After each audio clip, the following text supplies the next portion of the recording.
Eh bien, bonjour à tous, bienvenue sur le podcast de Surfing Bitcoin.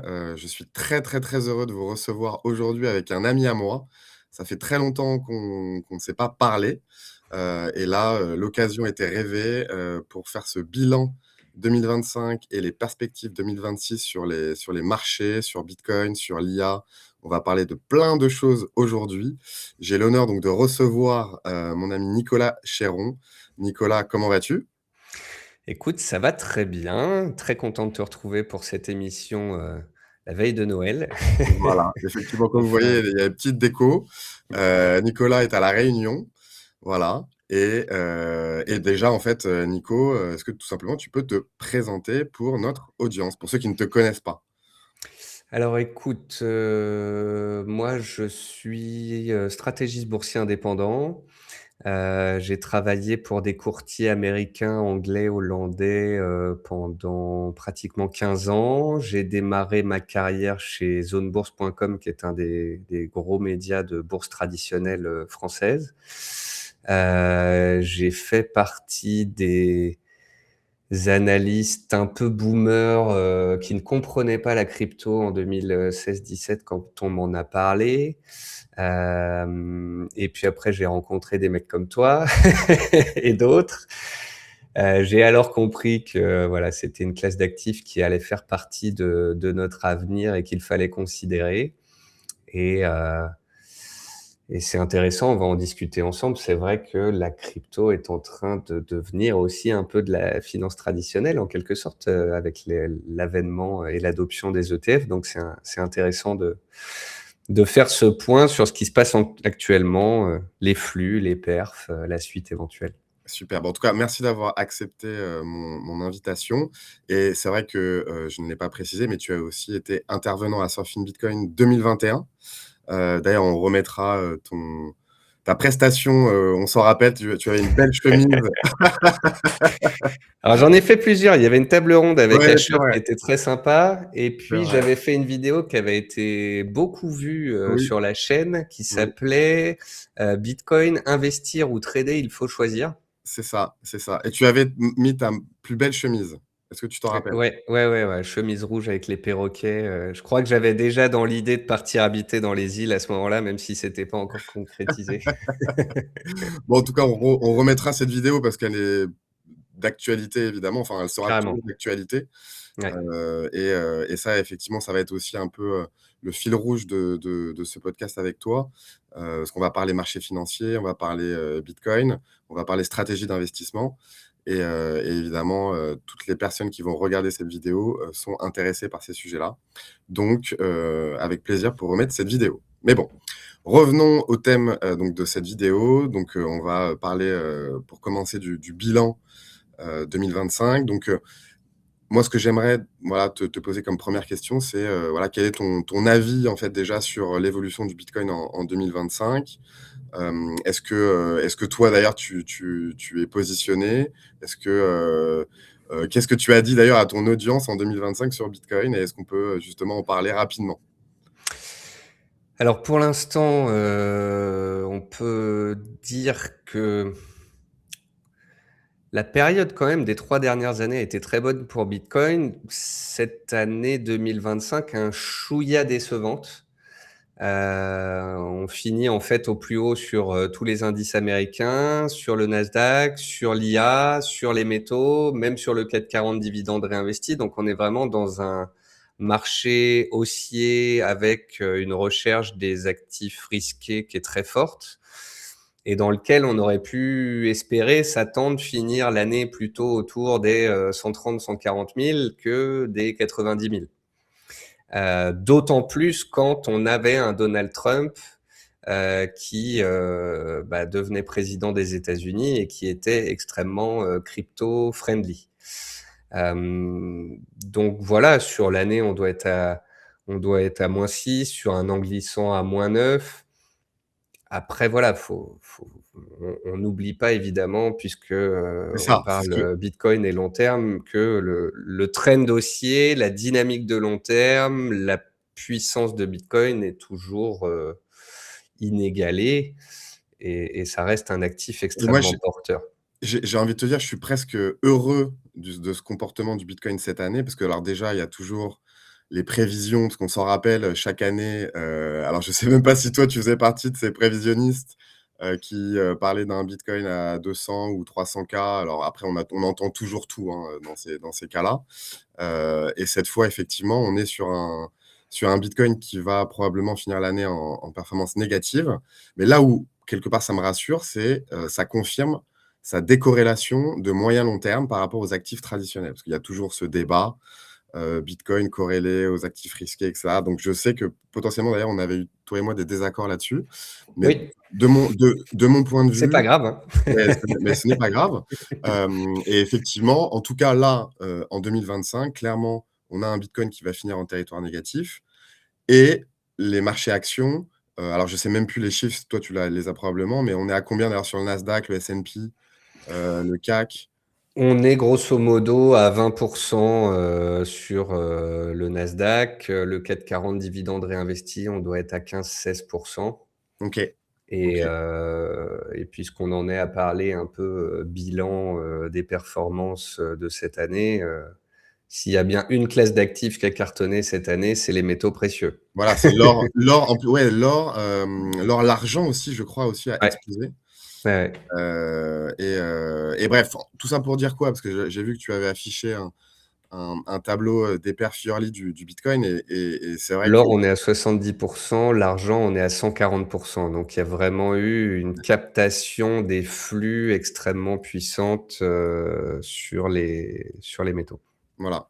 En tout cas, et c'est toujours important de dézoomer, bah, tout à l'heure, tu as montré, le graphique, bah, depuis la création, probablement du bitcoin où on voit que c'est une tendance. C'est pour ça qu'on parle toujours avec mon associé de bull run perpétuel. J'aime beaucoup Ouais.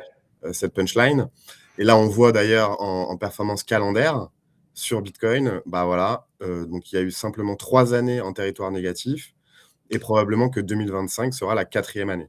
Mais encore une fois, on est sur un actif de long terme, donc pas de panique les amis. Oui et puis, on parle toujours du bitcoin en dollars et il y a quand même d'autres mouvements sur d'autres monnaies. Je pense que globalement, on peut dire que c'est une année où on finit quasi flat sur le bitcoin. On voit bien sur ce tableau qu'on a une année rouge toutes les 4 années. Je pense qu'on peut considérer, celle-ci comme une année, à 0, Oui, tout petit positif. D'ailleurs, il suffirait que Trump nous oui, ponde un tweet qui va bien pour qu'en fait, on prenne 10 000 d'ici la semaine prochaine et qu'il ouais, finisse positif. Mais la question, c'est justement 2026, en fait. c'est ça. Si on doit autant je suis d'accord avec toi pour dire que il est en bull run perpétuel, le très long terme, que c'est un actif très puissant. Simplement, à l'inverse, on sait aussi que tous les 4 ans, il y a une année difficile et si on respecte la cyclicité, en fait, cette année difficile, elle est devant nous. Alors voilà, donc c'est une très, très bonne transition. Merci, Nicolas pour cette perche. Commençons à parler de 2026. Effectivement, bah, on a déjà tout entendu sur 2026. Est-ce que toi, tu as, bah, du coup, des convictions fortes? Comment est-ce que tu vois cette année? Alors là, c'est plutôt un angle macro, Ouais. entre, bah, les taux d'intérêt, la dette des États, l'évolution du dollar. Voilà, est-ce que tu peux nous donner, toi, ton sentiment, par rapport à tout ça? Je pense que, on ne peut pas prévoir l'inattendu. Tout ce qui est élément extérieur exogène, que ce soit, un Covid qui est sanitaire, que ce soit géopolitique avec l'invasion de Taïwan par la Chine, que ce soit, un conflit qui se résout avec l'Ukraine et la Russie qui se mettent à la table des négociations ou l'inverse avec un conflit qui empire.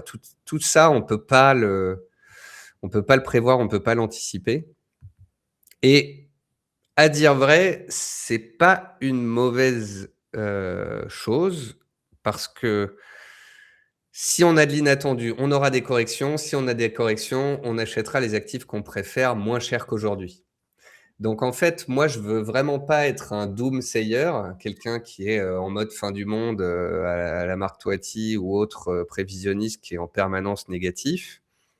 Mais je veux retourner les choses, moi. Je veux dire, en fait, il y a des risques qu'on baisse parce que, survalorisation des marchés américains, parce que, la Fed va avoir du mal à baisser ses taux, très fortement éternellement, sauf, si Trump change, le président de la Fed et qui lui demande de baisser les taux de 50 ou 100 points de base d'un coup, mais je sais même pas si le marché accueillerait ça bien. Hem, donc voilà, pour le moment, qu'est-ce qui fait les marchés actions? C'est les bénéfices des entreprises et C'est les ça, alors bénéfices et des effectivement, alors, partons là-dessus, comment se comportent les entreprises? Est-ce qu'elles sont saines? Est-ce qu'elles ne sont pas survalorisées? On sait que bon, de toute façon, on reparlera de l'IA un peu plus tard dans cette émission, mais comment vont les boîtes américaines, par exemple? Et est-ce qu'elles ne sont pas survalorisées aujourd'hui ou pas?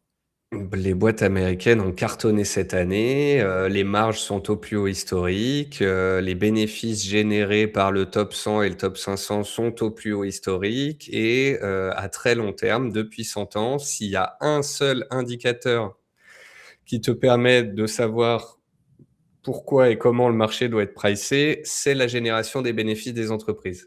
Tant que les plus grosses entreprises deviennent de plus en plus grosses et qu'avec l'augmentation de leur chiffre d'affaires, elles augmentent leurs bénéfices, c'est une règle de 3, c'est le marché action est égal à la hausse des bénéfices par le nombre d'entreprises.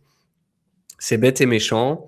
Cette année, les bénéfices des entreprises, alors dans l'IA, c'est la teuf, Ouais. c'est plus 20, plus 30, plus 40% de hausse tous les trimestres.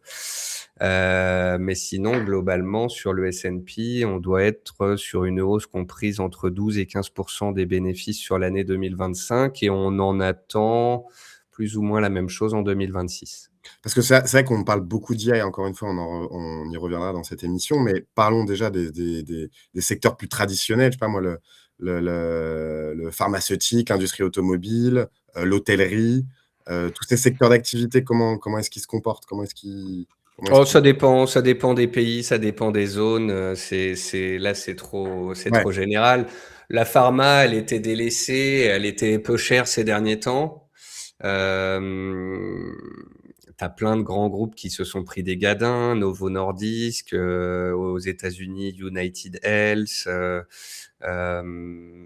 par contre, dans, on va dire, le sous-secteur dans la pharma et tout ce qui touche à la santé, les biotech ont cartonné.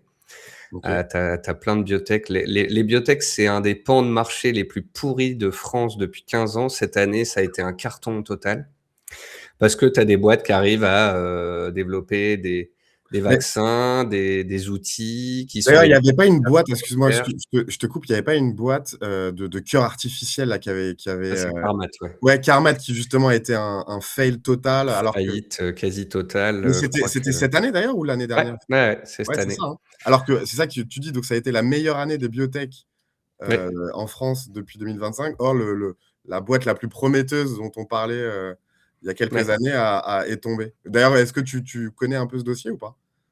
Non, non, non, enfin, je veux dire, c'est une biotech parmi tant d'autres. Alors, c'est une medtech parce qu'une biotech travaille sur des molécules, une medtech travaille Ah sur oui, une technologie. Donc, là, c'était une technologie et en fait, une biotech, elle est consommatrice de cash.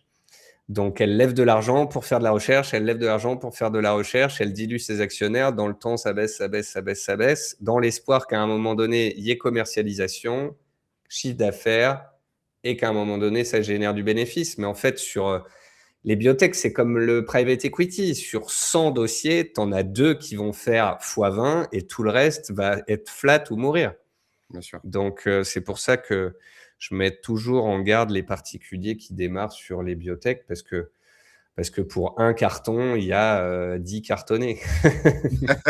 C'est sûr, c'est sûr. Non, non, mais OK. Mais alors après, bon, tu as dit qu'on discuterait de l'IA après, mais c'est vrai que l'IA, 50% du PIB américain serait directement ou indirectement lié à l'IA cette année. C'est-à-dire que si les États-Unis ont réussi à maintenir un taux de croissance supérieur à 2%, c'est parce qu'il y a l'IA. Même dans l'impact de l'IA dans la croissance mondiale attendue pour l'année prochaine est énorme.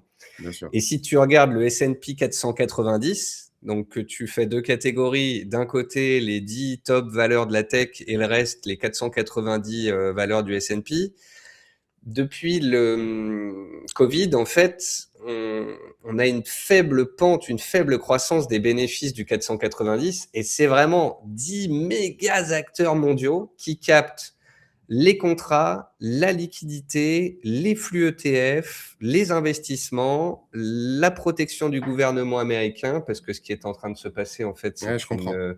c'est une guerre froide entre les États-Unis et l'Asie pour devenir maître de l'IA. Et ça fausse tout. Non, mais Nicolas, tu as raison.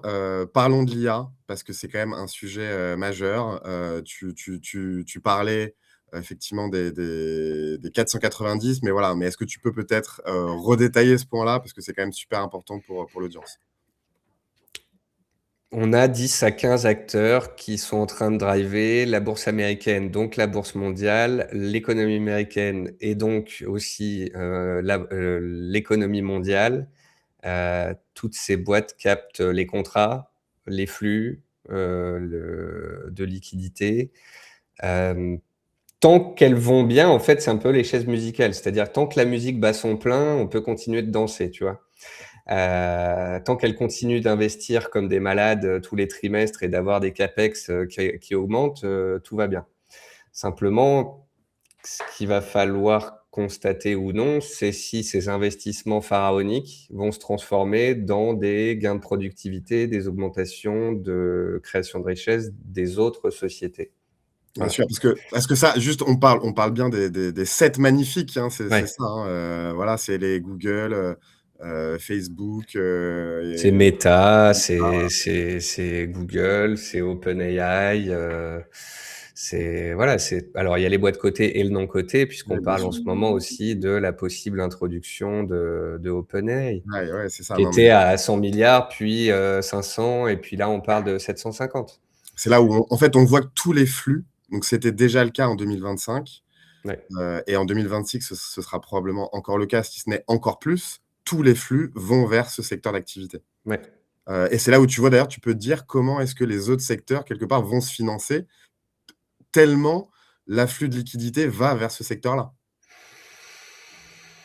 Ouais, ouais, ouais, alors après, les autres secteurs sont des secteurs parfois rentables qui n'ont pas autant besoin de se financer que l'intelligence artificielle. Et puis l'intelligence artificielle, pour l'instant, ils investissent avec leurs bénéfices, parce que c'est des boîtes qui créent énormément de bénéfices et qui les réinvestissent. Simplement, on est en train de voir les premières sociétés cotées lever de la dette.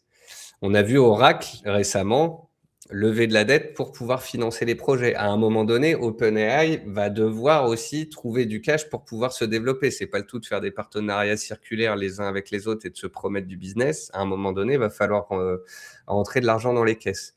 Bah, c'est ça. Donc, Parce que si je dis pas de bêtises, OpenAI perd de l'argent, hein? C'est ah oui, pour l'instant, ah oui, c'est ils perdent, mais ils perdent. Ouais, c'est même des pertes stratosphériques, hein, ah bah oui, c'est comme une biotech. Ils investissent c'est tous ça. les trimestres en espérant qu'un jour, en fait, c'est la course au winner take all. C'est les Chinois, les Américains et les uns contre les autres, mais aussi entre eux à l'intérieur de l'IA, essayent tous de devenir le prochain, de la même manière que Google est devenu le moteur de recherche mondial, que l'iPhone est devenu le téléphone très utilisé. Bah, la course, c'est à celui qui aura la meilleure intelligence artificielle pour que le plus grand nombre l'utilise. Et ça va être une guerre qui va se mener dans les 5 à 10 années à venir, qui va être complètement folle. Donc tout le monde va vouloir investir. On va voir les premiers se casser la figure, on va voir les premiers chuter en bourse, on va voir ceux qui ont bien investi, qui ont cartonné. Et va y avoir, à un moment donné, il va y avoir une, comment dire, un classement qui va se mettre en place. Bien Voilà. sûr. Parce que d'ailleurs, alors j'ai pas du tout suivi Nvidia, précisément cette année, mais est-ce qu'ils ont pété encore les scores? Ouais, je crois, hein? Ouais, ouais, c'est une très C'est bonne ça. année pour Nvidia encore. Là, en fin d'année, on est sur une performance de 37 cette année. Voilà. Mais est-ce que, tu vois, c'est ça où tu te dis, l'année dernière, Nvidia, c'était je sais plus combien de centaines de pourcents d'augmentation. Jusqu'où on va, quoi? C'est là où tu te dis: «Est-ce qu'il y a pas une bulle?» Donc c'est un petit peu ça que je voulais aborder aussi dans cette émission avec toi. C'est, on parle beaucoup de bulles dans le bitcoin ou les cryptos, mais finalement, est-ce que cette bulle d'IA ne va peut-être pas éclater en 2026? Quel est, toi, ton avis là-dessus? Est-ce que, J'en ai pas. Plus je discute avec des amis qui bossent dans l'IA, plus je me rends compte qu'on est à l'avènement de quelque chose, comme quand il y a eu l'avènement d'internet et on est en train de dire que c'est la fin alors que c'est le début. oui, Donc c'est peut-être la fin du début. Tu vois ce que je veux dire? je vois ce que tu veux dire. On a eu l'an 2000, 99-2000, toutes les valorisations s'envolent, toutes les boîtes, voilà, ça part, en sucette complet sur les PER, la valorisation, alors que c'était des boîtes qui gagnaient pas d'argent et derrière pendant 10 ans, ces boîtes ont chuté pendant 2-3 ans, puis pendant 10 ans, elles ont mangé leur pain dur jusqu'à ce que l'internet se développe, se reprenne et que derrière le Nasdaq envoie les 15 années de hausse qu'il a déroulé derrière. La grosse différence maintenant, c'est que les boîtes dont on craint une bulle, sont des boîtes qui génèrent du cash comme jamais on en a généré de toute l'histoire de la bourse. Donc oui, des PER moyens de 35, c'est cher, quand le PER moyen du marché sur 10 ans, c'est 17-18. Mais c'est aussi les meilleures boîtes du secteur qui est le plus enclin à, continuer d'exploser dans les 10 ans qui viennent. Donc, je suis très partagé. Autant je me dis que 2026 ou 2027 peut y avoir des excès de valorisation, peut y avoir des boîtes qui échouent dans leurs recherches, peut y avoir un classement qui se fait, peut y avoir des boîtes qui vont essayer de lever de l'argent et ça va se compliquer, peut y avoir des corrections relativement fortes sur certains qui ne tiendraient pas dans la course. Autant je me dis qu'on se rend pas compte à quel point la vie du quotidien, la masse salariale mondiale, heu, les gains de productivité vont être totalement bouleversés dans les 10 ans qui viennent. On va avoir des robots chez nous, on va avoir de l'automatisation dans les entreprises, on va avoir de l'IA qui va venir mettre 10 de la population mondiale au chômage, Ah, c'est la fameuse destruction, créatrice de ah Schumpeter, bah, quoi. Donc ça, Schumpeter, c'est ouais, voilà. complètement Donc là, on et est là, on est en plein dedans et je pense que beaucoup de gens ne réalisent pas à quel point, bah, du coup, il y aura de la destruction créatrice et que beaucoup, beaucoup, beaucoup de gens qui n'anticipent pas justement, bah, ça, vont perdre, beaucoup. bah, il y a plein de métiers qui vont disparaître, tu vois? Des comptables, des notaires, des juristes, des gens qui font des travails simples, des gens que enfin, quand tu vois des vidéos de robots qui cleanent l'intérieur d'une maison en 1 heure, tu te dis: «Bah, même les femmes de ménage, en fait, vont être menacées». C'est énormément d'emplois vont être menacés, même le mien, enfin, ça va, je pense, chambouler vraiment l'ensemble de la planète, dans les 10-15 ans qui viennent. On va avoir, la santé qui va faire des bonds phénoménaux, on va avoir les robots qui vont changer notre vie au quotidien, dans les entreprises, mais aussi chez les particuliers. Heu, pour le pire et le meilleur, tu vois? On va avoir un accès à la connaissance qui va être le plus élevé de toute l'histoire de l'humanité, mais on va aussi rendre nos jeunes complètement abrutis si plutôt que d'apprendre des choses à l'école, dont le raisonnement, ils n'apprennent qu'à utiliser leur appli qui va leur dire la vérité absolue. C'est ça et Mais on est dans un film d'anticipation, hein. c'est clair, c'est clair et d'ailleurs, C'est j'en profite pour faire de la pub pour le podcast, tout simplement parce que j'ai interviewé, là, il y a à peu près 2 mois, Olivier Babot, qui a écrit un bouquin, je sais pas si tu as suivi, avec Laurent Alexandre, qui s'appelle «Ne faites plus d'études» sur oui, l'IA. ouais, Et du coup, on a fait un podcast d'1 heure à ce sujet et on voit qu'on est à un tournant. On est ouais. à un tournant historique et c'est pour ça qu'il faut plutôt s'approprier l'IA, ne pas la subir, Ouais. mais effectivement, il y a des chances que le cerveau humain s'atrophie totalement, et les jeunes d'aujourd'hui, bah, voilà, il faut qu'ils capitalisent sur cette IA pour, bah, pour les transcender et non pas pour les abrutir, quoi. Mais Ça c'est le risque, le risque. mais c'est intéressant parce que Je pense qu'on a à peu près le même âge et les films d'anticipation et les mangas des années, 80-90, sont en train de prendre leur essence, tu vois? Des humains Complètement. augmentés, des humains améliorés, la transmission de la pensée, la transmission peut-être de ton toi, dans une machine ou un ordinateur. Ça me fait penser à des films comme Ghost in the Shell, Oui, les drones et les robots à Terminator. Il y a des films d'anticipation où, à la fin, en 2050 ou 2100, il reste 3, 2, voire une entreprise sur la planète. bien sûr. Parce qu'en fait, on va vers ça. On va vers la 6-7 boîtes qui pèsent autant que la capi de l'ensemble du reste. Enfin, il faut se rendre compte, là, j'ai pas le chiffre exact, mais fonction de si tu prends les 7 ou les 10 ou les 20 plus grosses boîtes de la tech cotées aux États-Unis, elles pèsent 20-30% de la capi globale des États-Unis, qui elle-même pèse 70% de la capitalisation boursière mondiale. On a des géants qui dépassent des États en termes de, sans parler du fait que nos États sont à perte alors qu'elles, elles sont rentables. Bah, ça, on en parlera juste après, du coup. Donc, on a un monde qui est en train de changer. Hem, on a des secteurs qui vont continuer de performer, des secteurs ou des sous-secteurs. Tu vois, en ce moment, c'est les satellites, en ce moment, c'est l'informatique quantique, l'IA aussi énormément, les data centers. Peut-être qu'après, il y a des relais, tu vois? Parfois, c'est l'uranium, l'électrification, mais tout ce qui touche de près ou de loin à tout ce qui va être technologie, informatique, logiciel, intelligence artificielle, data, tout ça, qu'on se prenne une bulle parce que les valorisations vont bien trop et que derrière on se prenne un -30, oui, ça peut arriver à tout moment. Mais est-ce que dans 5, 7, 10 ans, ces boîtes-là seront toujours là et plus grosses qu'aujourd'hui? Je le pense. OK. Bon, du coup, on a fait un bon point sur les actions sur l'IA. Parlons maintenant justement plutôt des sujets macro. Quelle est toi ton anticipation sur l'évolution des taux, là sur 2026? Alors, en Europe, les taux ont bien baissé, vont arrêter de baisser. Christine Lagarde nous l'a dit. Aux États-Unis, on a atteint aussi une sorte de palier. Alors, c'est pas un plafond de verre, c'est un Budget? support de verre. Ouais, ouais. La Fed a baissé les taux fin d'année pour faire plaisir à tout le monde. Les anticipations de baisse de taux pour l'année prochaine se réduisent comme peau de chagrin. La Fed, elle, pour l'instant, en voit une, les marchés en voient deux ou trois, et Trump, lui, s'il met un remplaçant de Powell, pourrait lui dire de baisser les taux de 100 points de base, soit l'équivalent de 4 baisses de taux one shot. Ouais. Donc, je pense que globalement, on peut dire que qu'on soit au début ou à la fin de la fourchette, qu'est-ce qui va se passer l'année prochaine? Les taux aux États-Unis risquent de continuer de baisser graduellement.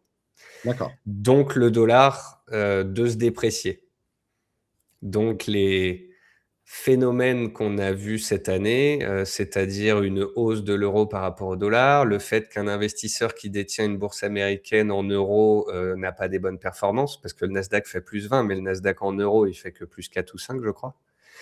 Les métaux précieux sont cotés en dollars, donc vont continuer de profiter de cet effet de baisse du dollar. Et le Bitcoin, en théorie, devait profiter de la baisse du dollar. Il n'en a pas vraiment profité. Mais si le dollar continue de baisser, de toute façon, indéniablement, le Bitcoin coté en dollars profitera de cela, peut-être pas comme une raison de monter, mais comme un coussin amortisseur. Voilà. OK. Donc je pense qu'on va continuer de voir des banques centrales baisser des taux et injecter de la monnaie ou pas.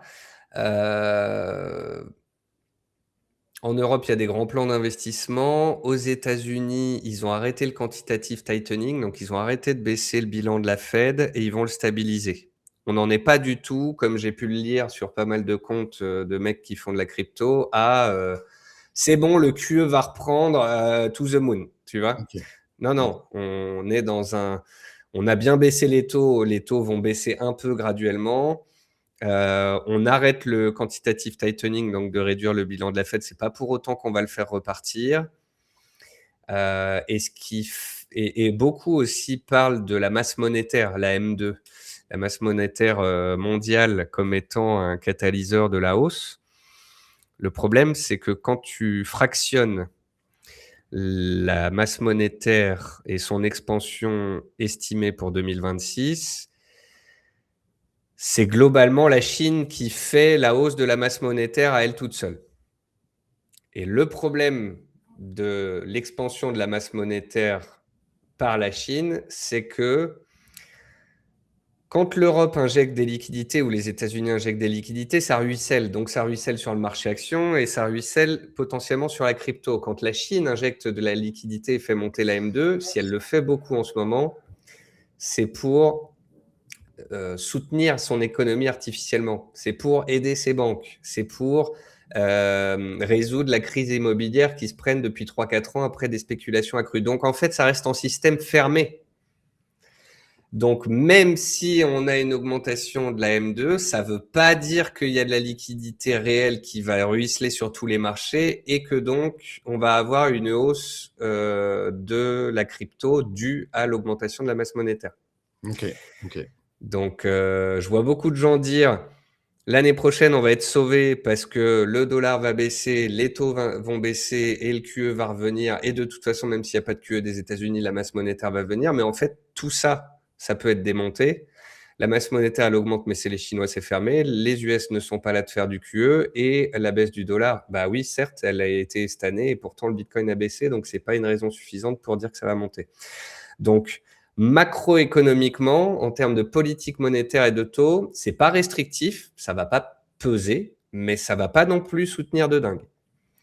Et en termes de macro, je dirais performance de croissance des zones économiques, les US devraient rester autour des 2. Alors ça dépend, les analystes. C'est entre 1,8 et 2,2 de croissance l'année prochaine, sauf que les 2 tiers sont dus à l'intelligence artificielle. Donc en fait, elle est quand même bien moindre si tu retires les investissements que les GAFAM font, mais qu'elles font entre elles. Oui. Encore une fois, c'est pas 2,5% de croissance parce que tout va bien aux States. Non, c'est les 2 tiers, c'est l'IA entre eux parce qu'ils réinjectent leurs bénéfices en faisant des contrats entre eux. Et le petit tiers restant, c'est une pauvre petite croissance à 0,6, 0,7 aux États-Unis qui sont habituellement moteurs. L'Europe, c'est 1,5 de croissance parce qu'on va balancer des centaines de milliards dans l'armement. Donc pareil, ça va être très ciblé sur un secteur. Et la Chine, elle va difficilement essayer de faire 4,8, elle vise plus les 5% parce qu'elle n'y arrive pas. donc en fait, on va avoir une croissance, mais faible et plus faible dans toutes les zones économiques que l'année 2025. Ok. Et alors, autre C'est pas très sujet. porteur tout ça, tu vois. Ouais. C'est-à-dire que si tu retires l'IA et son poids dans les PIB, dans les investissements, dans la capitalisation boursière et les flux, bah, les banques centrales, c'est neutral, la masse monétaire, c'est neutral, la croissance, c'est faiblard. Donc, c'est pas des conditions qui vont être évidentes dans un marché qui est cher. Enfin, du moins, ça le fragilise. C'est-à-dire que tout élément exogène dont on parlait au tout début de l'émission aura un impact bien plus violent qu'il ne pourrait n'y avoir si on était sur des PER beaucoup plus bas. Tu vois? Ok, je comprends. Alors, attends, juste pour revenir sur un point, parce qu'on l'a évoqué rapidement, c'est la dette des États, Ouais. où effectivement on voit que quand même c'est un peu un fléau depuis plusieurs années, hein. Et on Ouais. voit que ce fléau, alors je ne sais pas si c'est bien ou pas bien, mais continue, voilà, malheureusement à fleurir. Les États s'endettent plus que jamais et c'est pour ça qu'on parlait souvent de quantitative easing. Donc là, tu disais qu'effectivement le quantitative easing ne reviendrait pas, mais quelque part, comment est-ce que les États vont se financer compte tenu de ces dettes abyssales? Donc je pense évidemment à la France, parce nous sommes français, mais il y a pas Ouais. que la France, il y a plein d'autres pays qui aujourd'hui, s'enlisent un peu dans cette dette, qui ne se remboursera jamais évidemment. Quel est ton avis en tout cas là, toi là, sur cette question-là? Alors, je voudrais pas qu'on retienne que j'ai dit que le QE ne reviendrait pas, mais c'est qu'il reviendra pas de sitôt. C'est la suite logique que le QE revienne, mais si on suit la rapidité avec laquelle la Fed intervient depuis 2 ans et devrait intervenir l'année prochaine, le QE, c'est pas avant 2027. OK. Si demain, tu as une crise systémique, un Covid, un machin, bien évidemment que le QE il reviendra du jour au lendemain. Mais il ne fera que être une sorte d'airbag, d'amortisseur sur un choc de volatilité extrêmement violent. Concernant la dette des États, c'est un non-sujet, en fait. Nous sommes dans un monde qui, depuis 2008, a changé, dans un monde où les dettes des États montent et monteront et vont continuer de monter, avec un coût de la dette qui va continuer de monter. On a des taux en France, là, qui sont sur les plus hauts des dernières années. On a un OAT à 3,60, je crois. Et on a tous les taux en Europe qui sont en train de remonter en ce moment. Donc on a un coût de la dette qui va augmenter, donc on a une dette qui va augmenter, mais en fait, les Chinois font de la dette, les Japonais ont de la dette, les Européens font de la dette, les Américains font de la dette, tout le monde fait de la dette. So what? So Ouais, what? pour toi, ça a pas d'impact. Un jour, s'il y a une perte de confiance dans le système mondial capitaliste à cause de la dette qui aura atteint un seuil psychologique faramineux, de toute façon, c'est déjà le cas, on ne sait même plus compter le nombre de zéros. C'est clair, c'est clair, c'est clair. Mais qui a intérêt à ce que ce système change? Est-ce que les banques centrales ou les États font en sorte que ça change? Non. Est-ce qu'on peut s'en sortir? C'est un peu comme un drogué qui a besoin de sa picouse en permanence. Bah, c'est très, très difficile. Il faudrait des chocs et il faudrait un choc mondial parce que tu vas pas décider, toi, dans ton petit pays ou ta zone économique, de dire ah bah nous, on va être restrictif, on va arrêter d'investir et on va essayer de rembourser notre dette. Bah non, pendant ce temps-là, tous tes petits copains, ils vont continuer de créer de la dette, d'investir, de faire de la croissance et ils vont te mettre une pilule sur 10 ans. Donc tout le monde est dans une course en avant. Le mur, il va arriver un jour. Pourquoi, comment, quel en sera le déclencheur, je sais pas. Mais c'est vrai que par contre, on est sur des croissances qui ralentissent, des dettes qui augmentent, et ça va donner en fait une moindre marge de manœuvre en cas de crise, de relance nécessaire, d'investissement. Ça va donner moins de marge de manœuvre aux États. C'est sûr.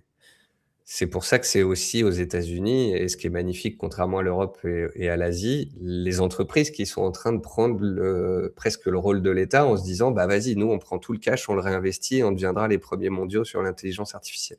C'est sûr. Mais alors après aussi, donc ça, c'est une très bonne transition pour, donc la troisième partie de ce podcast, c'est évidemment Bitcoin et les perspectives sur Bitcoin. On voit quand même que, l'augmentation de cette dette, l'augmentation de cette masse monétaire, en fait, va créer quand même de l'inflation. Cette inflation qui est quand même structurelle. Alors déjà, il y a le débat entre l'inflation calculée par l'INSEE qui, en Ouais. fait, est souvent quand même mal calculée parce qu'elle ignore un certain nombre d'éléments dans son calcul. Mais enfin bref, on va pas débattre de ça maintenant. En tout cas, l'inflation va probablement continuer à augmenter et donc ce fameux, Bitcoin qui va protéger, justement les gens contre la perte du pouvoir d'achat, contre l'inflation. Quel est toi, justement ton scénario, alors parce que je sais que les gens aiment bien parler de court terme. Alors moi, j'aime pas ça, parce qu'on l'a dit d'ailleurs en début de cette émission, en général, les prévisions sont toujours fausses. Ouais. Très difficile d'avoir, alors je sais pas si tu veux t'avancer là-dessus sur quel sera le prix du bitcoin au 31/12/2026.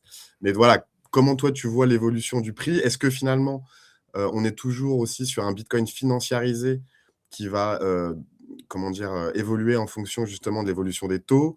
Voilà, quels sont les facteurs d'évolution du prix pour toi du bitcoin en 2026? Ou est-ce que justement, de mon point de vue d'ailleurs, c'est plutôt totalement décorrélé?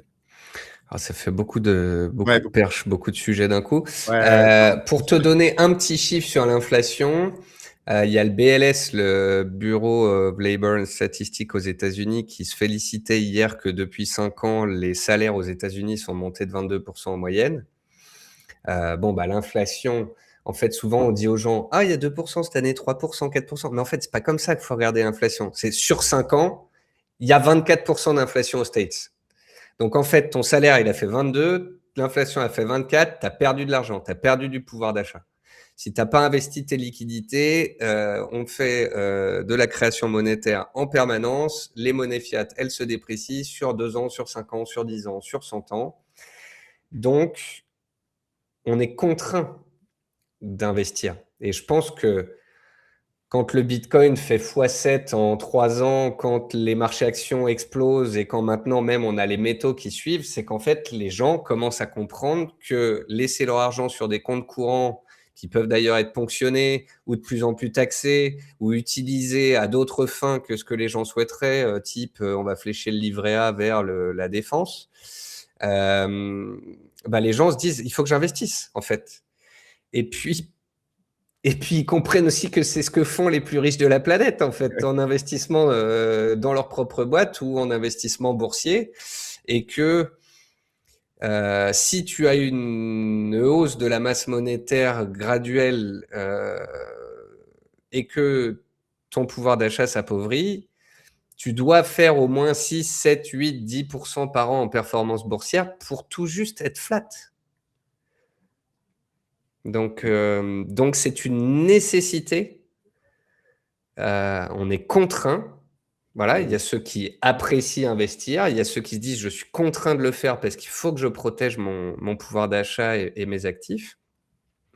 C'est d'ailleurs ce qui fait que je n'ai jamais vu autant de gens se mettre à l'investissement, qu'ils aient 20 ans pour piler sur des altcoins ou qu'ils aient 70 ans pour protéger c'est-à-dire qu'avant, tu avais les gens qui disaient faut investir, la bourse, vous allez gagner de l'argent. Tu as ceux qui disaient ah, tout va se cracher, nanana. Maintenant, même ceux qui disent tout peut se cracher disent bah ouais, mais détenez du tangible, détenez des actifs ou détenez de l'or ou de l'or numérique parce que bah, quand tout va se péter la gueule, au moins il vous restera quelque chose. Tu vois. Donc, tu as les jeunes, les moins jeunes, les anti, les pour. Tout le monde arrive maintenant à cette conclusion. C'est vrai que ça, c'est une forme de consensus au moins. Ça, là-dessus, ouais. Il faut investir. Et c'est une force de rappel énorme. C'est parce qu'on a des Jean-Michel DCA qui naissent dans toutes les zones économiques, sur tous les marchés. Ça se voit dans les comportements des marchés, ça se voit sur les réseaux sociaux. Et c'est un flux intarissable quasiment qui va continuer d'abreuver les marchés dans les années qui viennent. Donc voilà pour l'inflation et voilà pourquoi il faut investir. Allez, sur Bitcoin. Concernant Bitcoin, alors il faut savoir que moi je suis pas pour ou anti Bitcoin. Moi j'aime bien toutes les classes d'actifs. J'aime bien les actions parce que c'est mon cœur de métier et que tu peux te dire qu'une action qui fait des bénéfices et qui fait de la croissance va augmenter ses bénéfices dans les années qui viennent et que donc elle va te délivrer soit des dividendes, soit de la performance boursière. Et que même si les marchés chutent, à un moment donné, les deux vont se resynchroniser puisqu'on a dit en tout début d'émission que la bourse est égale aux bénéfices générés par les entreprises, etc. J'aime bien les métaux parce que ça permet une diversification, il y a une certaine décorrélation par période. Je dis bien par période parce que ils ont passé 5 ans à plat, l'or et l'argent, et puis maintenant ils pètent à la hausse, tu vois. Donc, est-ce que c'est parce que les banques centrales achètent? Est-ce que c'est parce que les monnaies se dévaluent? Est-ce que c'est parce que les gens ont peur par rapport aux États? Les raisons sont multiples et variées. Et il y a la crypto. Et dans la crypto, plus mes maigres connaissances augmentent, plus je me dis que c'est Bitcoin et rien d'autre, en fait. Ouais, j'aime bien ça. Et tu le sais que moi, j'ai une posture de maximaliste. Donc, et j'ai l'impression que cette narrative de maximalisme vraiment commence vraiment aujourd'hui à s'imprégner dans les têtes de tout le monde. Il y a des millions de cryptos, il y a 99,9% des cryptos qui ont fait des pumps et qui ont fini à zéro. Même dans le top 20, tu peux avoir des soubresauts ou des trucs qui perdent 90%. On l'a vu récemment quand il y a eu des flash crash au mois d'octobre. Si tu veux, moi, dans un portefeuille, t'as 3 parties. Tu as entre 40 et 60% d'actions, tu as entre 5 et 20% de métaux et entre 5 et 20% de crypto. Fonction de ton âge, de ton appétence au risque, de tout ça. Vu les performances de Bitcoin à chaque cycle, t'as pas besoin d'aller essayer d'être gourmand, d'acheter du Solana ou d'aller te faire défoncer sur l'Ether. Parce que parlons-en, quoi. Tout le monde disait ah, l'Ether flip, on va péter les 5000, on va aller à 15 000, ouais, super. Et il a déjà perdu 50% depuis son top, pratiquement. Donc, quitte à pimenter un portefeuille, autant pas faire compliqué, autant acheter du BTC. Concernant le Bitcoin, ce qu'il a fait récemment et ce qu'il pourrait faire, c'est c'est bête et méchant, mais en fait, on nous vend la cyclicité du Bitcoin et à chaque fois que Bitcoin est en bear market, on nous dit: «Bah oui, mais il y a le cycle, donc il va remonter». À chaque fois qu'il est à moins 80, on nous dit: Mais il est cyclique, donc il va le remonter». Donc ça veut dire que tout le monde, ou presque, s'accorde à dire qu'il est cyclique et que quand il chute, c'est qu'il va remonter. Par contre, 80 de ceux qui détiennent du Bitcoin, quand on fait un haut cycle et qu'on commence à baisser et que tu dis: «Ah bah oui, mais il est cyclique, donc on va se prendre un moins 50», disent: «Ah non, non, non, les cycles, c'est terminé». Mec, oh, non, tu peux pas utiliser un argument dans un sens et pas dans l'autre. Ouais, Il y a une cyclicité qui est magnifique, il faut l'utiliser. La cyclicité, c'est 1060 jours sur les 2 derniers cycles. On est arrivé à 1050 jours, on s'est pris -30. Peut-être que certains acteurs avaient front-runné, c'est-à-dire anticipé la fin de ce cycle potentiel et que même si on n'est pas dans une vraie fin de cycle, ils sont sortis par principe parce qu'ils se sont dit qu'il y aurait un effet moutonnier et que les gens sortiraient et que donc ça a engendré un -30. Personnellement, je pense que c'est un peu plus profond que ça, les raisons de la baisse.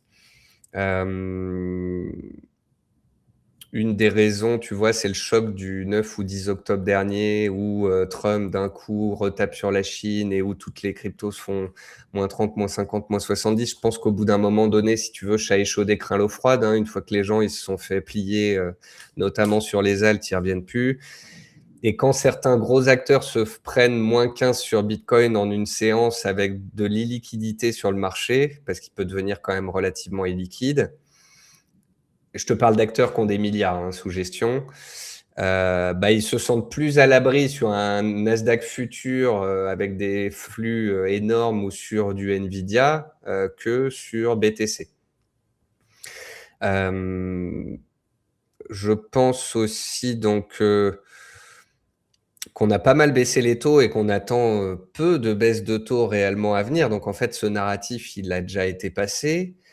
Euh, ouais, c'est pour ça que je te repose ma question. Alors, même si, même moi, honnêtement, j'aime pas cette question, mais je te la pose quand même parce que c'est dans mon rôle d'intervieweur. ouais. Comment va évoluer le prix du Bitcoin en 2026 et finalement, quels sont les facteurs d'évolution de ce prix? Parce que là, je te relance par rapport au taux, mais est-ce que, parce que c'est vrai que pendant un moment, il y avait une corrélation justement entre bah, les décisions de la politique monétaire et l'évolution du Bitcoin. Est-ce que ce sera toujours le cas en 2026, Je selon toi? Alors, il faut bien comprendre, en fait, par rapport aux banques centrales, que ce qui va se passer l'année prochaine a été joué cette année. Bitcoin a été soutenu cette année jusqu'aux 120K parce qu'on anticipait des baisses de taux. Donc, en fait, quand les gens disent: «Oui, mais les taux vont baisser l'année prochaine, donc il va monter». Non, non, mais ça, c'est déjà dans le marché, en fait. Le marché, il anticipe les décisions, de la Fed déjà à 6, 9 mois. Donc le marché, il est déjà sur une anticipation de 2 baisses de taux l'année prochaine. Et ensuite, on atteindra un palier de verre. Donc, en fait, le marché nous dit ne plus croire à beaucoup plus de liquidité, de soutien de la part des banques centrales. C'est déjà dans les prix, en fait. La cyclicité fait son œuvre. Les bonnes nouvelles d'adoption, bah, elles ont été énormes, les ETF. Et puis, on a eu des flux gigantesques sur l'IBIT, l'ETF américain BlackRock. qui a été le plus gros carton en termes de flux entrants de tous les ETF de toute l'histoire. Mais c'est fait. C'est fait. Les États qui voulaient en acheter en ont acheté, les grosses boîtes qui ont voulu en acheter en ont acheté, toutes les Bitcoin treasuries qui voulaient en acheter l'ont fait, les particuliers qui voulaient jouer ce bull run, bah, ils sont tous dedans à espérer qu'on monte à 150 pour sortir. Euh, et les ETF, il y a eu énormément de flux entrants et en demander plus serait... C'est ça. Et donc là, parfait, je te repose la question. Quels sont, selon toi, les facteurs d'évolution du prix en 2026? S'il y en a. Parce que là, tout euh, ce que tu viens de dire, finalement, n'en sont pas. N'en sont plus, en tout cas. ouais. Et c'est compliqué, hein. Mais Ah après, bah, le gros que- facteur d'évolution du prix de 2026, à mon avis, c'est l'appétit ou non du risque sur les marchés globalement. ok.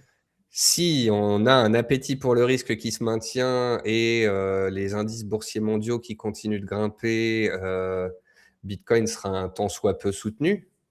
Le problème, c'est que Bah, cette année, les indices font plus 15-20 et BTC est à -3, -5. Donc, il faudrait que les indices gagnent 40% pour que peut-être il en gagne 20.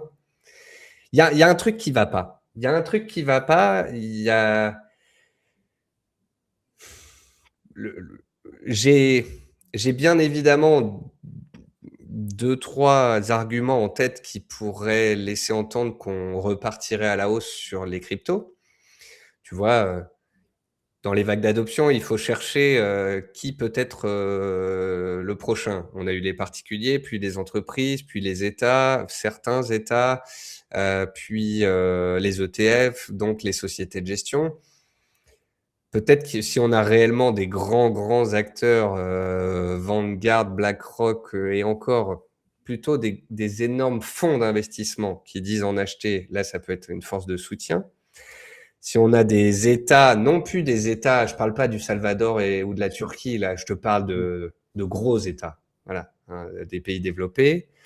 Et puis bien sûr, si on a Trump qui veut sauver ses petits copains qui sont tous longs, BTC, Solana et autres, ils peuvent dire vas-y, on va créer une réserve stratégique proactive. C'est-à-dire qu'on ne fait pas que garder les bitcoins qu'on saisit, mais on en achète. Bien sûr. Bah là, forcément, tu as la God Candle, on prend 30K sur le bitcoin, on repasse au-dessus des 100, et là, tu as ton joker. C'est ça.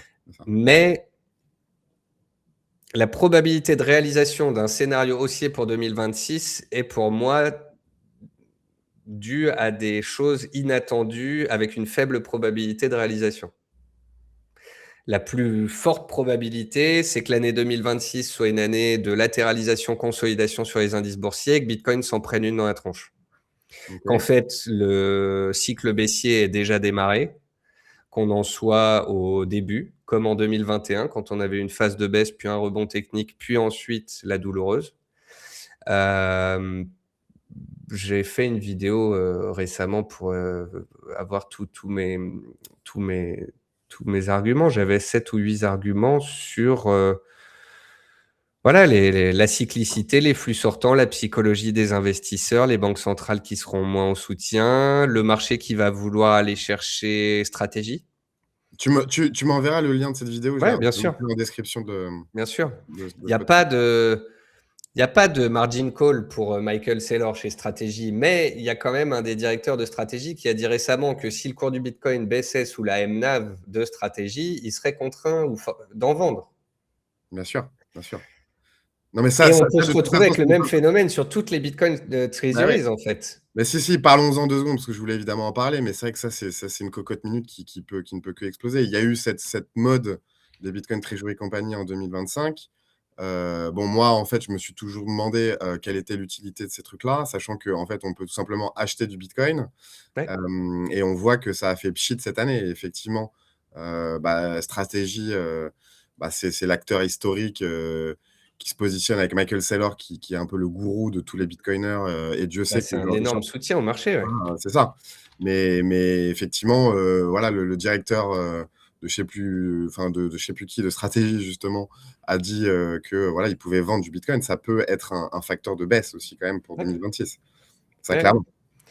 Après, quels sont les arguments de la baisse? Donc, tu as les cycles, tu as les signaux techniques. Je suis désolé, moi, je fais de l'analyse graphique. Ceux qui disent l'analyse graphique, ça marche pas. Bah, si, mon gros, si. En 2021, quand j'ai parlé de double top, je m'en souviens encore, on était en avril 2021, c'était Pâques. J'étais en Bourgogne avec mon beau-père, je buvais du pinard et je disais, je short Bitcoin. Et là, purée, je me suis pris. La commu, Cryptomatrix, les fondateurs de Vax et tout machin. Ouais. Et je dis, écoutez, vous me parlez de cycle, je regarde le cycle, on est au bout d'un cycle de 4 ans, on a pété, on a eu une euphorie, on a des entrées de particuliers, on a des recherches Google au max, on a un cours qui est en exponentiel, on fait un double top, on a des divergences sur le RSI. Et puis si vous êtes des bitcoins maximalistes, bah, vous devriez être content que ça baisse. Exactement, Tu vois, c'est exactement. ça que... Et j'allais en parler juste après. Après, c'est pour ça que pour moi, ceux qui disaient ça, c'est tout simplement pas des BTC Maxi. Ouais. Voilà, tout Alors simplement. après, pour revenir sur ce que tu disais sur les Bitcoin Treasuries, c'est ça. On dit souvent, alors je te donne quand même mes arguments baissiers, j'ai retrouvé ma petite liste. Ah.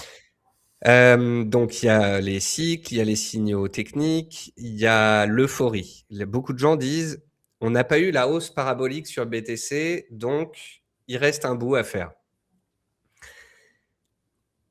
Bah oui, mais on connaît tous le graphique qui montre la volatilité historique de Bitcoin et les hausses sont de moins en moins grandes et les baisses de moins en moins grandes. La volatilité de l'actif baisse. Pourquoi? Mais parce que sa masse monte.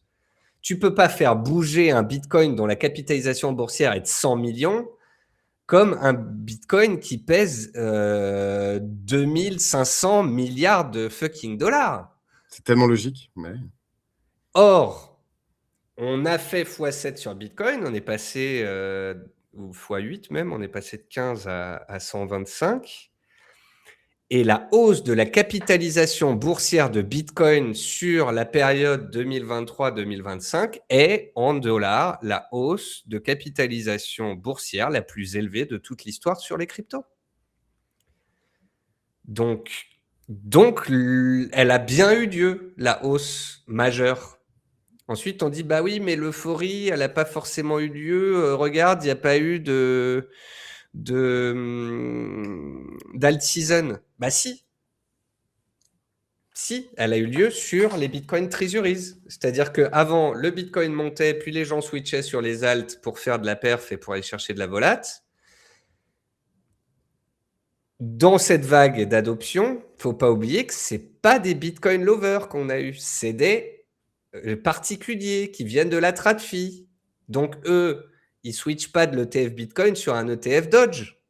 Ils restent sur leur ETF Bitcoin ou ils restent sur leur Bitcoin Treasuries. Donc, il n'y a pas eu ce flux du on joue Bitcoin puis on joue les alts. Il y a eu Bitcoin monte. Là, les particuliers se disent il est encore en train de bourrer, ça va à 250 000, peut-être même 500, faut que j'en achète. Comment je fais? Là, tu as ton pote Michel qui dit hey, t'as vu la dernière boîte là, Capital B, cotation française, PEable, tu peux acheter du Bitcoin via cette société-là et tu la mets dans ton PEA. Oh, attends, trop bien, je vais pouvoir avoir du Bitcoin, donc sa volatilité dans un portefeuille action sans ouvrir un wallet crypto. Let's go. Et en plus, c'est un PEA, donc je ne paierai pas d'impôt sur les gains ou moins. Et tu as Capital B qui était quasi en faillite il y a 1 an et demi, qui passe de 10 centimes à 6 euros.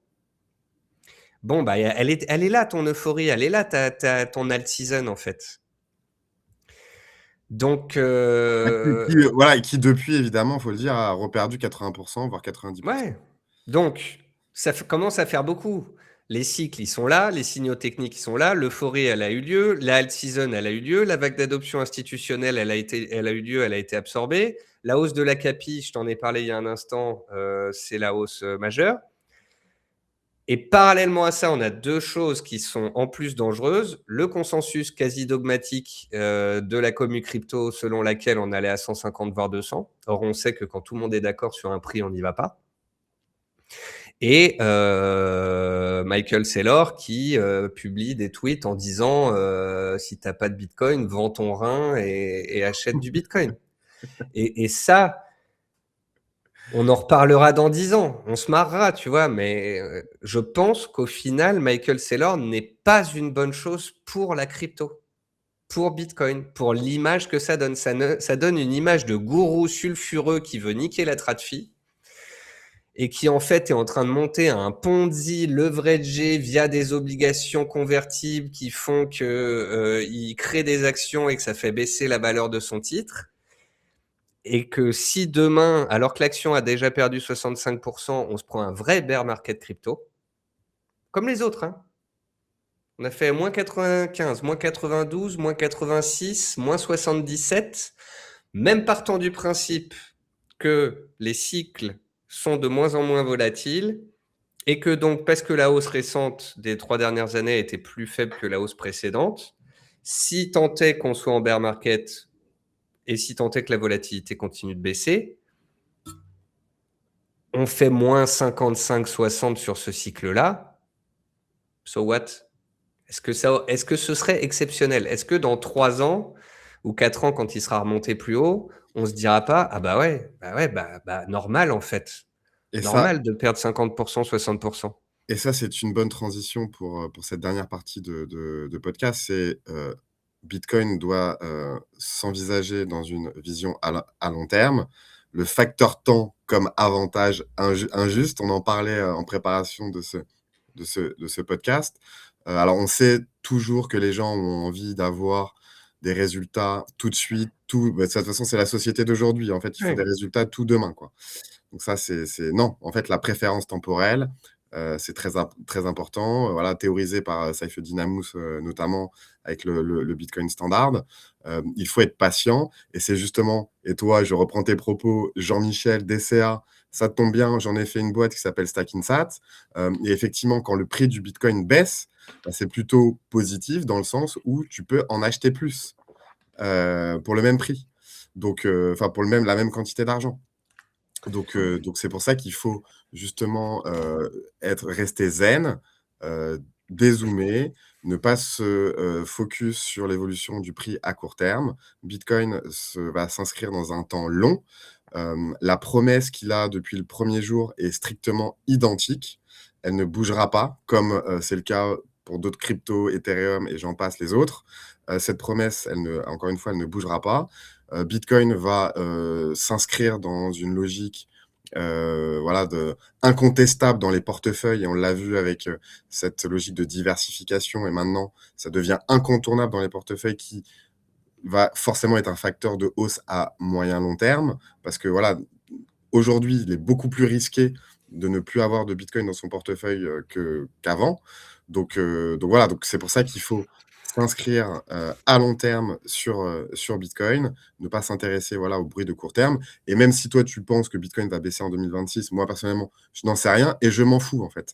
C'est surtout ça qui est intéressant, c'est que dans tous les cas, moi je suis, content parce que lorsque le prix baisse, bah, je peux en acheter plus et lorsque le prix monte, bah, c'est la valeur de mon portefeuille qui augmente. Voilà, Je donc dis pas que j'en suis convaincu, hein, je dis que c'est une possibilité. Je dis juste qu'en termes de probabilité, on est sur un 80-20 et que dans les 20 de possibilités haussières, faut des électrochocs, donc des grands États ou les US qui font une réserve ou quelque chose de très particulier pour que ça marche. Mais que vu la somme de tous les facteurs, dont je t'ai parlé tout à l'heure, mon penchant va vers une correction. Et encore une fois, cette correction est une très bonne nouvelle. En exactement, fait, exactement. Bitcoin, il a une promesse, il a des qualités intrinsèques et il a des caractéristiques. Comme vous le savez, on a lancé une formation Investir en Bitcoin. Cette formation vous permet de mieux comprendre Bitcoin et comment intégrer Bitcoin dans une stratégie de gestion de patrimoine. N'hésitez pas à découvrir cette formation dans la description. Par exemple, une qualité intrinsèque de Bitcoin, c'est que, il y en a de moins en moins qui vont être minés, il y en a de plus en plus qui vont être détenus, il y en a de moins en moins qui seront disponibles et ça c'était le cas il y a 15 ans, c'est le cas, Exactement il y a 5 ans et c'est encore le cas aujourd'hui. et Donc ce ça sera le c cas demain, et ce sera le cas demain. Ça, c'est le temps long. Mais on a prêté des caractéristiques à Bitcoin qui ont perdu de leur superbe. C'est-à-dire que Bitcoin était censé être l'actif le plus haussier quand tout monte. C'est plus le cas. Les particuliers ont préféré se détourner à court terme, en tous les cas pour ceux qui font du trading, vers l'IA et les boîtes de tech, ou encore les sociétés qui envoient des satellites dans l'espace. Les gens tu sais, les gens, c'est des modes, hein. À un moment donné, c'est l'énergie. Ensuite, il y a une guerre, on se met sur la défense. Ensuite, on retourne sur le Bitcoin. Ensuite, on va sur l'IA et les serveurs, et les satellites et on reviendra plus tard à d'autres. Donc ces flux qui vont de secteur en secteur étaient à un moment donné sur la crypto, en sont sortis et reviendront peut-être plus tard. Les traders en levier, ils étaient sur Bitcoin pour jouer toute la hausse, ils se sont fait sécher, ils se sont pris 2-3 margin call, ils sont plus là, ils se sont fait défoncer. La notion de décorrélation au marché, c'est une caractéristique qu'on voulait lui prêter. Elle est toujours pas valide.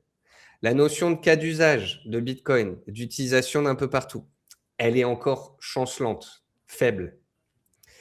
La notion de réserve de valeur. Oui, mais pour qu'une réserve de valeur soit une réserve de valeur, il faut qu'elle ait une moindre volatilité. Celle de Bitcoin est encore trop importante. Donc, si tu veux, il y a des promesses et il y a des qualités intrinsèques de BTC, on est d'accord, qui n'ont jamais bougé et qui continueront de le soutenir dans une optique de très très long terme. C'est pour ça qu'on parle d'un méga bull run de très très long terme. Mais il y a beaucoup de caractéristiques de croyance ou d'espoir qu'on lui donnait qui n'ont pas été validées, qui se sont fait défoncer depuis 6 mois et qui pourraient continuer de peser sur les prix encore pendant 6-12 mois. Voilà. Donc, si tu veux faire du très très long terme, si tu veux diversifier ton portefeuille, si tu as peur de l'impression monétaire, des banques centrales qui font n'importe quoi, des États qui vont un peu à volo avec des dettes qui s'envolent, que tu as envie d'avoir du Bitcoin en portefeuille et d'en accumuler dans une optique de très long terme, je le conçois tout à fait. Une exposition, tu m'as posé la question tout à l'heure sur Bitcoin. Alors, j'ai compris une chose, c'est qu'il fallait toujours garder une exposition et jamais sortir intégralement. Ah, c'est ça. Donc, en fait, j'ai réduit mon exposition et il me reste voilà, une poche qui est exposée à Bitcoin dans une optique de long terme à laquelle je sais que je ne toucherai pas quoi qu'il se passe, en fait, qu'on fasse x10 ou moins 90. Exactement. Et j'ai une poche en attente. Voilà. Et si on va à 60, j'en mettrai un bout. Et si on va à 50, j'en mettrai un bout. Si on va à 40, j'en mettrai un bout de plus. Alors certains diront, ah, Nicolas, il a dit que ça allait à 40. Non, moi, je suis un peu teubé. Moi, je prends 125 000 fois 0,77 de baisse. Ça fait 96. Ça veut dire, si on fait la même baisse qu'au cycle précédent, on va à 30 000. Attention, parce que ça va ressortir sur Twitter, ça. Mais je m'en balèque, c'est-à-dire que je suis pas en train de dire qu'on y va.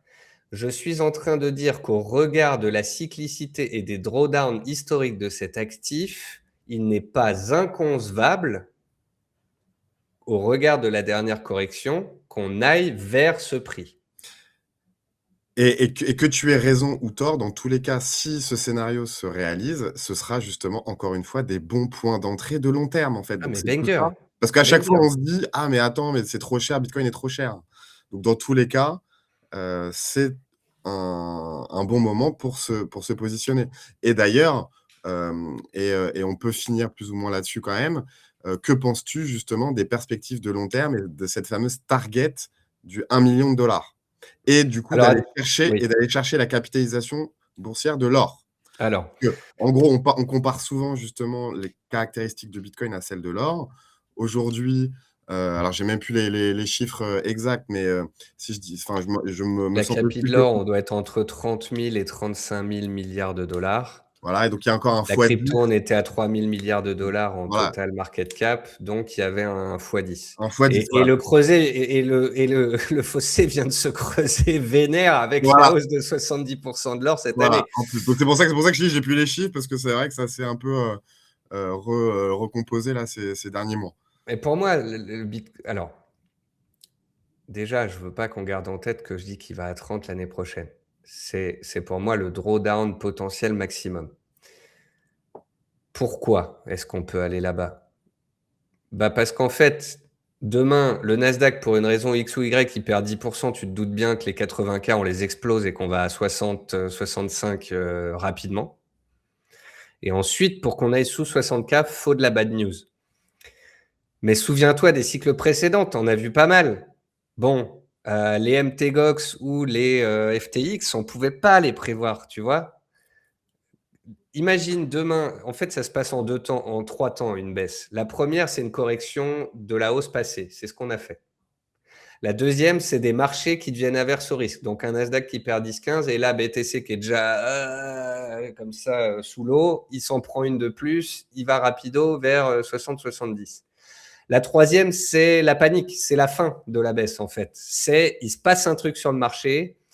La Russie balance un missile, que sais-je, la Chine envahit Taïwan, ou bien un truc propre à la crypto avec un gros exchange qui a un problème, ou bien stratégiques annoncent qui sont en train de vendre une partie de leur Bitcoin et qui vont continuer d'en vendre dans les mois à venir parce que la MNAV en est dessous, etc. Et là, tu as ton truc en escalier. Tu fais 120-80, c'est une correction légitime. Tu fais 80-60 s'il y a de l'aversion. Tu fais 60-40 s'il y a un scandale. Bien sûr. Voilà. Donc, voilà les étapes qui peuvent mener vers ce prix-là, sans dire que ça va forcément arriver. Ensuite, tu parlais de L'objectif du million de dollars. ouais, du million de dollars. Ben, en fait, Le fameux poids de lutte, encore une fois, dans une logique à long terme. C'est toujours, bah, mathématiquement parlant, il y a des cycles, il y a des bottoms de plus en plus élevés, il y a des hausses de plus en plus vers de nouveaux ATH à chaque fois. Il y a un moment donné où il va y en avoir de moins en moins en circulation et il y aura toujours un flux acheteur pour pouvoir en détenir. Donc c'est presque physique, c'est mathématique, on en avait parlé d'ailleurs en 2021 à Surfing Bitcoin avec d'autres, et ce que j'expliquais sur Bitcoin, c'est que un scénario de dingue qui n'est pas inconcevable sur Bitcoin, c'est le scénario du corner. Un corner, c'est quoi? C'est ce qui s'est passé grosso modo sur Volkswagen en 2007. Donc, il faut remonter 20 ans en arrière sur vos graphiques. L'action, en quelques semaines, est passée de 100 € à 1000 €. Et c'est devenu la première capitalisation boursière de la planète. Comment ça s'est passé? Elle était haussière, comme Bitcoin l'est. Il y a eu un moment de la news positive, ça peut arriver sur Bitcoin, réserve stratégique ou autre. Et il se trouve qu'à ce moment-là, on sait qu'il y a des fonds vendeurs. Et là, qu'est-ce qu'adore faire le marché quand il y a des fonds vendeurs? C'est aller les taquiner. Parce qu'il faut aller taper les margin calls des vendeurs et donc forcer les vendeurs à se racheter. Sauf que, le parallèle avec Bitcoin, il y avait un très faible flottant sur Volkswagen à cette époque-là. Il n'y a que 5 à 10% de la capitalisation boursière totale qui était cotée ou en tous les cas qui était disponible. Tu sais, parfois, tu as des actions genre Hermès ou d'autres où c'est une famille qui détient énormément d'actions. Ils vont pas bouger, les types. bien sûr. Tu vois? Donc, Volkswagen, à ce moment-là, tu as un nombre d'actions en circulation, mais tu as plein d'acheteurs, tu as des vendeurs obligés d'acheter, tu as des gens qui veulent pas lâcher leurs actions, et tu as un nombre limité d'actions disponibles qui est tout petit. Donc, le marché sur les options, les varants, les turbos explose, les cours explosent, et tu passes de 300 $ à 1000 $ dans la journée. C'est comme ça qu'un Bitcoin, un jour dans un cycle haussier, imaginons là, 2026, on descend à 60K. Imaginons, on reprenne un cycle derrière de hausse et on monte à 150, 200K, on fait un nouvel ATH. Et là, à ce moment-là, tu as tout le monde qui achète de partout. Tu as une crise bancaire qui fait qu'on se dit, waouh, il faut du Bitcoin, il faut diversifier. Tu as Vanguard qui a dit à ses gros clients, vas-y, on en met 2% dans les portefeuilles, on pèse 10 000 milliards. Voilà. Ouais. Et là, tu as ton prix qui skyrocket, qui fait n'importe quoi. Parce qu'il n'y a plus de vendeurs, il n'y a que des acheteurs, il n'y a pas de liquidité. Et ne l'oublions pas, la capi de Bitcoin, c'est une cacahuète. Aujourd'hui, la capitalisation boursière des actions, c'est 150 000 milliards de dollars. Les actions plus les obligations, c'est plus de 300 000 milliards de dollars.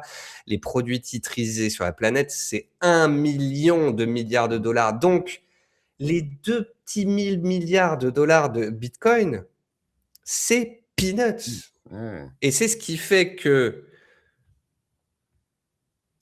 dans un monde numérique où il y aurait des cas d'usage plus importants, où il y aurait encore une perte de crédibilité des banques centrales, où il y aurait une adoption continue du public et des professionnels, dire que dans 10 ans, Bitcoin est à 1 million et que la capitalisation boursière de l'ensemble des cryptos est à 15-20 000 milliards, soit l'équivalent de l'or avant sa hausse de cette année, ça n'a rien d'irréaliste, tu vois? Je suis En entièrement d'accord avec en toi. tous les cas, ça se tient Mmh. d'avoir, dans un monde où les actions seraient bien plus haut aussi, hein, à 200-250 000 milliards de valorisation boursière totale, tu as 25 000 milliards le poids total des cryptos, ça reste 10% du poids des actions de la planète. Après, à essayer de dire le Bitcoin va rattraper l'or pour devenir la première réserve, non les gars, vous l'avez vu, l'or il vous a BTC moins 5, or plus 70. L'or est du tangible. Et pour l'instant, sur notre planète Terre, ceux qui ont les sous-sous, ils ont plus de 50 ans et ils préfèrent le tangible qu'une monnaie numérique. Ça bougera peut-être dans les 20-30 ans qui viennent, mais ce n'est pas le cas pour le moment. Donc, ils ont diversifié avec des métaux et aussi avec de la crypto, mais ce n'est pas demain la veille que l'ensemble de la population des investisseurs préférera avoir du Bitcoin que de l'or. Et il ne faut pas vouloir se mesurer.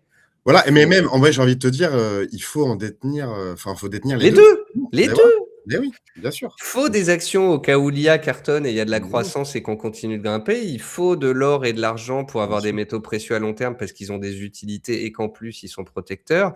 Et il faut du Bitcoin pour jouer le narratif de, du nombre en circulation qui va être de plus en plus petit. C'est ça, c'est ça. Non, non, mais écoute Nicolas, merci pour cet échange et je vais, conclure avec une dernière question quand même et quelque Mhm. part ça va reprendre, je crois, le début de cette émission avec toi. Ouais. C'est, voilà, si tu devais donner une règle d'investissement, ce serait laquelle? Le fameux Jean-Michel. En fait, il y a pas mal de gens qui me posent la question ces derniers temps, qui me disent, Nico, pourquoi tu crées pas une formation? Ouais. Parce qu'en fait, la formation que je créerais, elle se résumerait en une phrase que j'ai trouvée récemment, qui dit: «La complexité de l'investissement boursier réside dans sa simplicité». En fait, on doit tous se concentrer sur créer des boîtes ou avoir un métier et gagner de l'argent, faire nos comptes pour avoir de l'argent à épargner et ensuite acheter tous les mois des actions, des ETF, des métaux et des cryptos bêtement, simplement, automatiquement, robotiquement et ce pendant 20 ans. Et elle est là la difficulté. Parce que les gens, ils veulent optimiser, ils veulent changer les poches, les courtiers, la location, sortir en haut des bull market, reprendre en bas, faire du leverage, optimiser les gains, prendre des leviers, et ils font mal, et ils font moins bien, et Et ils il perd de l'argent. sous-performent, et ils perdent de l'argent, ou bien ils se font liquider, ou bien et ils y passent du temps, et du stress, et des nerfs, et quand on est en fin de bear market, ils sortent parce qu'ils sont épuisés. Alors que Jean-Michel Desséat, qui fait rien, exemple, ma femme, chirurgien, ophtalmo, OK, 70 actions ETF, 20% métaux, 10% Bitcoin. Et ben, quand la dernière fois que Bitcoin a perdu 40%, elle me dit, ah, le Bitcoin, il a baissé, donc ça veut dire qu'il faut que j'en rachète plus. Tu Ah! vois, Magnifique, c'est bon, quoi. Donc, magnifique, magnifique. la complexité réside dans la simplicité. Focalisez-vous sur gagner plus, épargner plus, plutôt que d'essayer de gagner plus avec le marché en allant sur des alts ou du levier ou tout ça. Achetez les actifs dans lesquels vous croyez pour les 10-15 prochaines années et concentrez-vous sur le fait de les acheter quoi qu'il se passe. Parce que c'est quand ça baisse, c'est quand tout le monde a peur qu'on fait les meilleures courses, les meilleures opportunités, quoi. Donc, quoi qu'il se passe l'année prochaine, euh, accumulons. Voilà. 2026, accumulons, StackSat, sur StackInsat évidemment, pour détenir, des vrais bitcoins. Alors après, on n'a pas justement parlé de la polémique entre, bitcoin papier, versus bitcoin physique. Mais évidemment, en tout cas, moi, je suis, plutôt pour, l'acquisition de bitcoin physique parce que c'est là où on a la pleine possession de l'utilité, du bitcoin. Ouais. Mais ce n'était pas l'objet de ce podcast. En tout cas, merci. Merci Nicolas. Moi, ce que je retiens, c'est évidemment, investissez, à long terme, que cette année 2026, parce que finalement, ni toi ni moi, on ne sait comment, le prix Personne va ne le sait. évoluer. Personne ne le sait, personne ne le saura jamais. En tout cas, il faut avoir des convictions de long terme et je le répéterai jamais assez. Si le prix baisse, bah, vous êtes content parce que vous allez pouvoir acheter plus de bitcoin et si le prix monte, vous serez content parce que la valeur totale de votre portefeuille va monter. Voilà. Ouais. Bon, bah, écoute Nicolas, on peut souhaiter à tout le monde une excellente année 2026, Carrément. avec plein de bitcoins en portefeuille, plein de bitcoins sous le sapin. Parce qu'effectivement, on est encore dans la période de Noël lorsqu'on tourne ce podcast, qui sera publié donc, de début, 2026. Écoute, qu'est-ce qu'on peut te souhaiter à toi alors pour cette année 2026? Oh moi, que l'appétence pour les marchés financiers continue. Après voilà, moi j'ai juste envie de rien toucher. Ma vie actuelle est j'habite à La Réunion, j'ai une femme qui m'aime, je suis en santé, voilà et tout va bien et j'ai cru Parfait. comprendre que pour toi aussi la vie se passait bien. Je nous souhaite Exactement. qu'on bouge pas, on garde ce qu'on a et je souhaite une très très bonne année et de très bons investissements à tous ceux qui nous ont écoutés jusqu'au bout. Voilà. Eh bien, écoute, sur ces belles paroles, Ah oui, si je peux dire une ah! dernière chose. Ah, bien sûr, Nicolas, je t'en prie. Juste moi, pour ceux qui s'intéressent un peu aux actions, aux Ah, mais ETF, bien à la sûr, pardon. diversification, et cetera, j'ai une petite newsletter qui est envoyée 2 fois par mois. Vous recevrez pas beaucoup d'emails, ils sont très complets. Je les fais écrire par des stratégistes, des analystes, des gérants de portefeuille et ça se trouve sur nicolaschéron.fr. C'est gratuit, vous vous enregistrez, vous en recevez 2 par mois et ça peut, pour ceux qui veulent faire autre chose que du bitcoin, donner des idées d'investissement. Bien sûr et désolé de pas, Pas de souci, avoir, pas de souci. conclu là-dessus et je rajouterais plus que tu es, visible sur tous les réseaux, Insta, Twitter, Twitter, LinkedIn, Twitch, YouTube, LinkedIn, Facebook, hein, ça je suis partout. voilà. On mettra évidemment, tous tes réseaux sociaux en description de cette vidéo. Merci encore, pour ton temps Yes, et puis on se retrouve bientôt, j'espère. beh, Peut-être à c'était un Paris? plaisir Joe. Ouais, Allez, carrément. À salut! bientôt. Ciao, Ciao, ciao. ciao.